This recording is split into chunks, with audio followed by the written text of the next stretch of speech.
नमस्कार, राज की बात में आपका स्वागत है। देश में चुनाव का माहौल है। राजनीतिक पार्टियां प्रचार कर रही है, नेता भी प्रचार कर रहे हैं और पॉलिटिशियन जिसका काम ही राजनीति करना है वो तो राजनीति करेंगे ही। लेकिन एक और जगह है जो राजनीतिक अखाड़ा बनता दिखाई पड़ रहा है और वो है supreme court complex. Supreme court complex के अंदर दो तरह के कंट्रोवर्सी इस समय चल रहे हैं और एक कंट्रोवर्सी इस बात को लेकर है कि कैसे स्पेशल ट्रीटमेंट कुछ लोगों को दिया जाता है, यानी कि जो चाहे राजनीति से जुड़े हुए बड़े नेता हों या फिर कुछ बड़े बिजनेसमैन हों या फिर कुछ ऐसे लोग जिसका संबंध उन वकीलों के साथ बेहतर है जो कि सुप्रीम कोर्ट में अपनी अहमियत रखते हैं। ये जो मुद्दे चल रहे हैं स्पेशल ट्रीटमेंट और स्पेशल बेल के ऊपर, उसके कारण वकीलों के बीच चर्चा हो रही है। जज साहब टेंशन में बैठे हुए हैं कि ये केजरीवाल को जमानत देकर कहां से आफत मोल ले ली। तो दूसरी तरफ जजों के बीच इस बात की चर्चा है कि आगे जो जमानत की याचिकाओं की लंबी लिस्ट है उस लिस्ट को सोल्व करते करते तो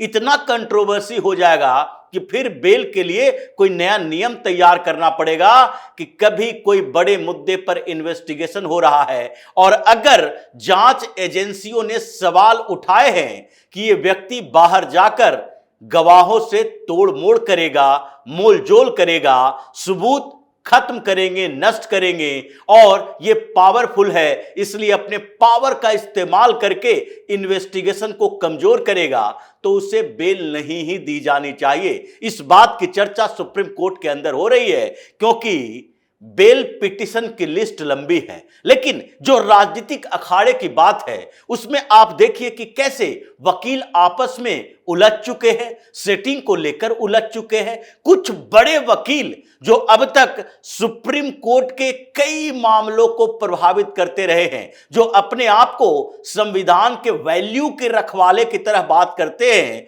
वो अब राजनीति में सुप्रीम कोर्ट के अंदर घुस गए क्योंकि उनको लगने लगा कि अब और कद बढ़ाने की जरूरत है। एक वकील दूसरी तरफ जो हैं वो तो कामयाब हो रहे हैं अपने उद्देश्य में, वो कामयाब हो रहे हैं जमानत दिलवाने में। लेकिन जब से हम इस बड़ी पार्टी से निकले हैं, बाहर हुए हैं और थोड़े से बैलेंस की तरफ गए हैं और फिर सुप्रीम कोर्ट में हमारी अहमियत कम होने लगी है, उसके बाद से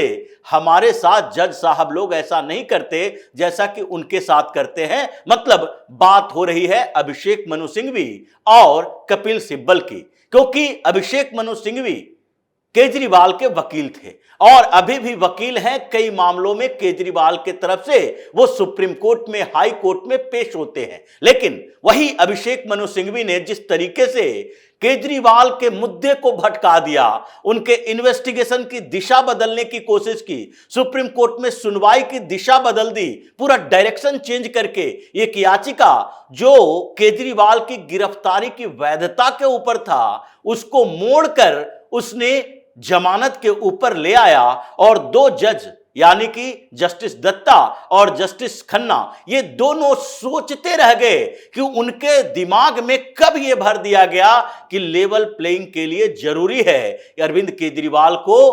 कोर्ट के थ्रू ही तिहाड़ से बाहर निकाला जाए। और वो दोनों जज इस बात को समझ ही नहीं पाए कि कैसे अभिषेक मनु सिंघवी ने इधर उधर घुमाते हुए चुनाव को एक बड़ा आधार बना दिया, लोकतंत्र की बात कर दी और फिर केजरीवाल को अंतरिम जमानत मिल गई। लेकिन यही जो अभिषेक मनु सिंघवी की तरह ही केस लेकर जब कपिल सिब्बल गए और कपिल सिब्बल ने हेमंत सोरेन के मामले में वही तर्क दिए, वही बातें कही और फिर केजरीवाल की जमानत का बार बार जिक्र किया कि आपने जिस तरीके से अरविंद केजरीवाल को जमानत दी है उस तरीके से तो हेमंत सोरेन को जमानत मिलनी चाहिए और इसके लिए सुनवाई जल्दी होनी चाहिए। सिर्फ ईडी के रिस्पांस की बात नहीं है कि ईडी को आपने समन भेज दिया और 17 तारीख की सुनवाई की बात कर रहे हैं। आप 17 तारीख को केवल ईडी के तरफ से जो बयान आना है, इस पर आपत्ति दर्ज करानी है,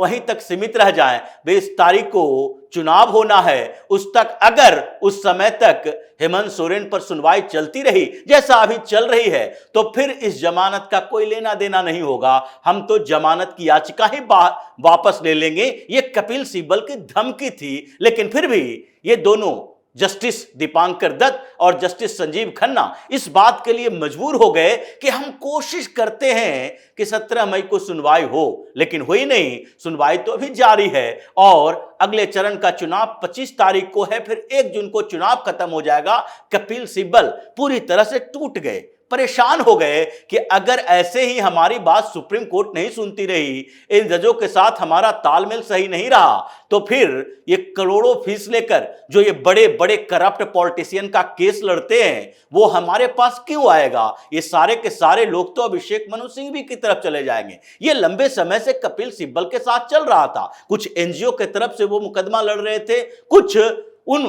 पॉलिटिशियन के तरफ से लड़ रहे थे जो कि करप्शन के केस में जेल के अंदर हैं। और ऐसे में अभिषेक मनु सिंघवी एक के बाद एक उनको डिफीट दे रहे थे, यानी कपिल सिब्बल से ऊपर बढ़ते जा रहे थे, क्योंकि इंडी अलायंस के पार्टनर्स जितने हैं उन सबका मुकदमा अभिषेक मनु सिंघवी के टेबल पर चला जा रहा था। और इसलिए कपिल सिब्बल ने 50 साल तक वकालत की प्रैक्टिस करने के बाद एक और नया राजनीतिक दांव खेला, और वो सुप्रीम कोर्ट बार एसोसिएशन के चुनाव के प्रेसिडेंट के पद पर खड़े हो गए। चुनाव हो गया और फिर किसी तरीके से उन्होंने मैनेज कर लिया कांग्रेस को और फिर इंडी अलायंस के पार्टनरों को कि आपसे जुड़े हुए जितने वकील हैं, आप लोगों के साथ हैं, उन सब को हमारे लिए वोट करने के लिए कहिए। और ये कामयाब हो गया, क्योंकि दूसरी तरफ जो खड़े थे प्रदीप राय, जो पहले वाइस प्रेसिडेंट थे,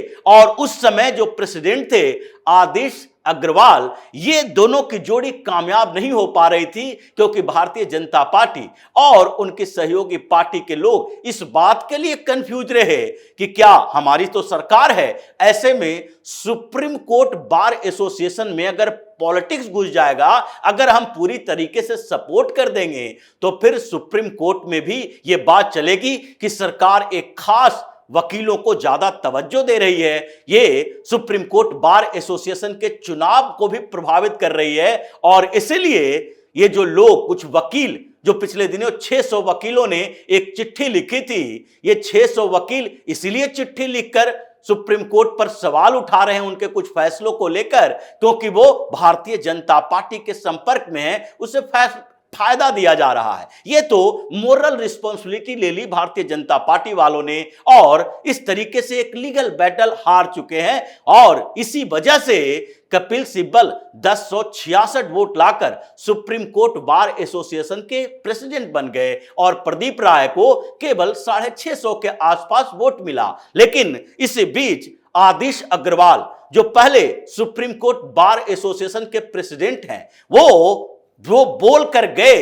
वो कपिल सिब्बल के मुंह पर एक तमाचा था। उन्होंने साफ तौर पर कहा कि देखिए कैसे सुप्रीम कोर्ट बार एसोसिएशन, और फिर ये बार एसोसिएशन से होता हुआ सुप्रीम कोर्ट के अंदर कैसे राजनीतिक अखाड़ा बन चुका है। यहां पर स्पेशल ट्रीटमेंट क्यों दिया जाता है? क्योंकि यहां पॉलिटिक्स घुस चुका है। उन्होंने कपिल सिब्बल को बधाई भी दी और यह भी बात कही कि इसको राजनीतिक अखाड़ा मत बनने दीजिए। ऐसे भी आदिश अग्रवाल तो इस बार चुनाव लड़ते भी तो हार जाते, क्योंकि सुप्रीम कोर्ट के जज भी ये नहीं चाह रहे होंगे कि आदिश अग्रवाल इस बार फिर से चुनाव लड़े, या उनका सपोर्टेड उम्मीदवार जो कि पिछली बार वाइस प्रेसिडेंट थे प्रदीप राय चुनाव जीत जाएं। और इसकी एक बड़ी वजह यही रही कि आदिश अग्रवाल ने सुप्रीम कोर्ट बार एसोसिएशन के प्रेसिडेंट, उन्होंने एक चिट्ठी लिखी थी सीजेआई को, और उस चिट्ठी में यह सवाल उठाया था कि क्या सरकार के सारे कानूनों को निरस्त करने का ठेका सुप्रीम कोर्ट ने ले रखा है। यह सवाल उठा था इलेक्टोरल बॉन्ड के ऊपर, जिसमें सुप्रीम कोर्ट का फैसला आया और यह पूरे कानून को निरस्त कर दिया गया सिर्फ आरटीआई को लेकर। जिस तरीके से टेक्निकल रीजन से सुप्रीम कोर्ट फैसले दे रहा है, उसमें आदिश अग्रवाल ने सवाल उठाया था और एक चिट्ठी प्रेसिडेंट को भी लिखी थी, और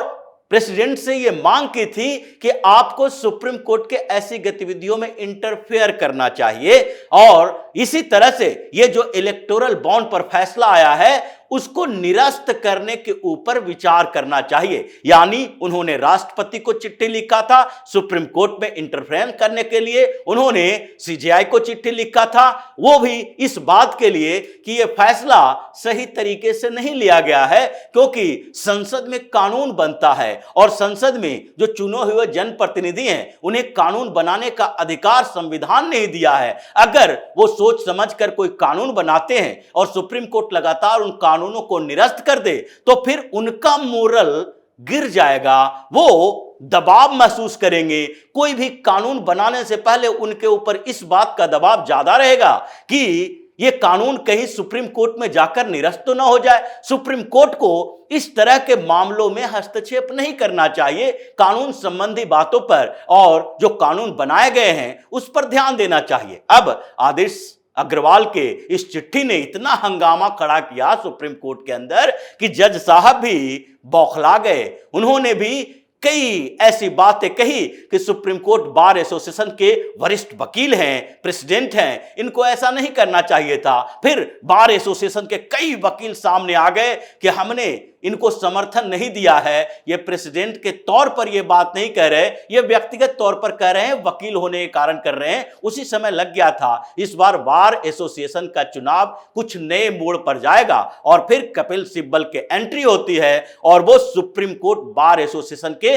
नए प्रेसिडेंट बन जाते हैं। मतलब अब वकीलों के बीच जो झगड़ा है वो इस बात को लेकर नहीं है कि हम कितने काबिल हैं, इस बात को लेकर हो रहा है कि हमारी बात सुप्रीम कोर्ट में कैसे चलेगी, हमारी सेटिंग कैसे चलेगी, जज साहब हमें जितना वैल्यू देंगे उसके आधार पर हमें मुकदमे मिलेंगे और हमारा कद बढ़ेगा। अभिषेक मनु सिंघवी और कपिल सिब्बल के बीच भी इसी बात को कंपटीशन है और इस बार जिस तरीके से कांग्रेस और उसके अलायंस पार्टनर यानी इंडी अलायंस की सारी पार्टियों ने कपिल सिब्बल को सपोर्ट किया, एक तरह से दिख रहा है कि भारतीय जनता पार्टी को ये अपने ऊपर मोरल रिस्पॉन्सिबिलिटी नहीं लेनी चाहिए इस बात को लेकर कि सुप्रीम कोर्ट बार एसोसिएशन के चुनाव में या फिर किसी स्टेट के हाई कोर्ट बार एसोसिएशन के चुनाव में हम अपने तरफ से राजनीति छोड़ दें, हम अपने तरफ से किसी उम्मीदवार को सपोर्ट ही ना करें। अगर आप ऐसा नहीं करोगे तो स्थिति यही होगी